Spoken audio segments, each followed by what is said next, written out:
এই দিনটা ছিল 8 ফেব্রুয়ারির। তো এই ব্লগটা আমি ইচ্ছা করে একটু দেরি করেই দিয়েছি। তো এই দিন ছিল ঋদ্ধিবালির আইবুড়ো ভাত, মানে আমরা সব বন্ধুরা মিলে ওকে দিয়েছিলাম আইবুড়ো ভাত।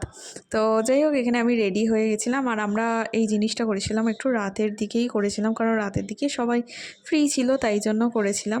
আর মেনুতে অনেক কিছু ছিল, একটা পুরো আমরা আইবুড়ো ভাতের থালি ওর জন্য অর্ডার করেছিলাম, আর আমরা আলাদা আলাদা সব বিরিয়ানি অর্ডার করেছিলাম। আর তার সাথে ছিল দীপের জন্মদিন, তো আমরা সেই জন্য দীপের বার্থডেটাও সেদিন সেলিব্রেট করে নিয়েছি। এই যে এই কেকটা আনা হয়েছে ওর জন্য, তো এখানে আমরা ওর বার্থডেটাকে সেলিব্রেট করে নিয়েছি।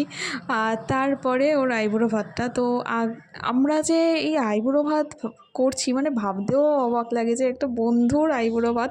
আমরা সবসময় আগে গেছি যে বন্ধুর বার্থডে সেলিব্রেট করেছি, মানে আইবুড়ো ভাত কথাটা মুখেই আসে না। তো যাই হোক, একসাথে কাটানো প্রচুর মুহূর্ত আছে আমাদের। আমরা সেই 3 বান্ধবী হচ্ছে সেই ছোট্টবেলা থেকে আমরা সেই একসাথে টিউশন ব্যাচ থেকে আমরা আছি, তারপরে স্কুল, সব কিছু একসাথে হয়েছে আমাদের। তো এখন একটু একটু ইমোশনাল লাগছে যে হ্যাঁ, ওর আর কিছুদিন পর বিয়ে।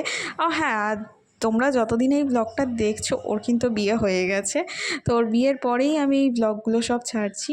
তো আমরা এখানে নিয়েছিলাম হচ্ছে চিকেন বিরিয়ানি, সেটা আমরা সবাই শেয়ার করেই খেয়েছিলাম, 3টে চিকেন বিরিয়ানি। আর তারপরে খাওয়া দাওয়া করে আমরা সবাই যে যার মতো বাড়ি চলে গেছি। আর ব্লগটা এই অবধি শেষ করলাম। আর ভালো লাগলে প্লিজ লাইক করে দিও, শেয়ার করে দিও, আর প্লিজ সাবস্ক্রাইব করে দিও। তো চলো, টাটা, দেখা হবে আবার অন্য নতুন কোনো একটা শর্টসে।